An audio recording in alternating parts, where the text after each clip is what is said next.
Number three, this one's an interesting one. Realistic stretch. And this is different for everyone.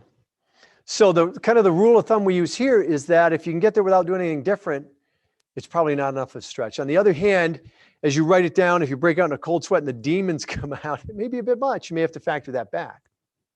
But I think it's helpful to understand, certainly at the goal level, that we don't control the outcome, because that allows you to stretch a little more. See, if we get too fixated on the outcome, it shuts it down, it stifles us. But we recognize where we have control and where we don't, then allows us to stretch a little more. And to some degree, how much I stretch is predicated on, am I willing to do the actions it takes to create that? I don't know if you've read the book Good to Great, the other one Built to Last. They were both written by Jim Collins, really interesting professor, really good books. And he wrote a really fascinating article called Leadership Lessons of a Rock Climber. If you haven't seen that, go ahead and Google that. But he's a rock climber. And I don't know if any of you are, but apparently the thrill for someone who climbs is to reach the summit on the first climb. And so he was talking about a day he went out with his friend and they were climbing this particular rock for the first time. It had been climbed before, so they knew it could be done, but they hadn't done it. And Jim was talking about his experience. He got about 2/3 of the way up and he sort of got stuck. He couldn't see how to go any further. So he calls down to his friend. He says, off, which means I'm coming down. Now, as he goes up, you can imagine he puts pins in and there's a rope so that if he were to slip, he's not going to fall to his death. So he's yelling down to his buddy so his buddy can grab the rope and they can kind of work together to get him down without plummeting to the ground. And his friend says, no, hang on, Jim. I get you're stuck, but there's this handhold around to the left. That's within your reach. And then I can see a path up from there. And Jim goes, no, man, I'm off. And his buddy's pleading with him because he's a climber and he knows the thrill of getting there on the first climb. He says, no, Jim, you got this. You just take a deep breath, take a moment, reach around there, and there's a way up. And Jim goes off and he lets go and the guy grabs the rope and he comes down. And Jim had talked about, he reflected on that on his drive back home. And he thought about that and he came up with this concept of failure versus failure. And he defined failure as quitting like he did on the rock. He said, hey, I'm done.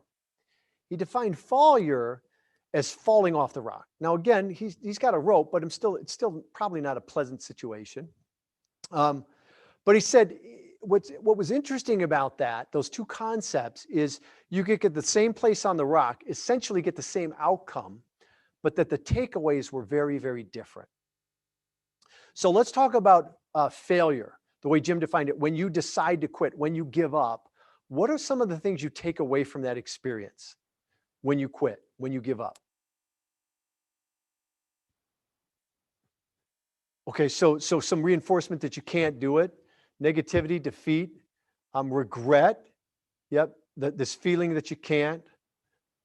Let's see what else, disappointment, yeah. Sense of failure, yeah, your self-esteem takes a hit. Your confidence takes a hit. There's not a lot of excitement about trying it again, is there? There's very little learning in that, right? So he talked about this notion of, as he defined failure as giving up, that the takeaways are really negative. There's nothing good in that list, right? Damaged self-esteem, damaged confidence, less likely to try it again. This mindset of I'm a failure or whatever it may be. He contrasted that with failure. Now again, he didn't get any further in terms of an end result. But he said in failure, the takeaways are completely different. In fact, they're just the opposite. You come away with confidence. You come away with excitement. There's a willingness to try it again. There's learning in all of that. Again, you didn't get any different result, but the takeaways were profoundly different. I want to share with you what he said because I think it's really, really powerful. Here's what he said. Failure and failure, the difference is subtle, but it's all the difference in the world. In failure, you fall. In failure, you let go. Going to failure means full commitment to go up, even if the odds of success are less than 20%, 10%, even 5%. You leave nothing in reserve, no mental or physical resource untapped. In failure, you never give yourself a psychological out. To the outside observer, failure and failure look similar. But the inner experience of failure is totally different from that of failure. You will only find your true limit when you go to failure, not failure. All right. So when you think about your goals, I want you to put something that is a stretch.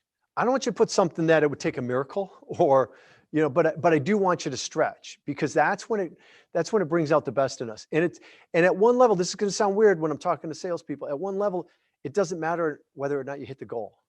What matters is, did you do everything you could hit the goal? That's failure.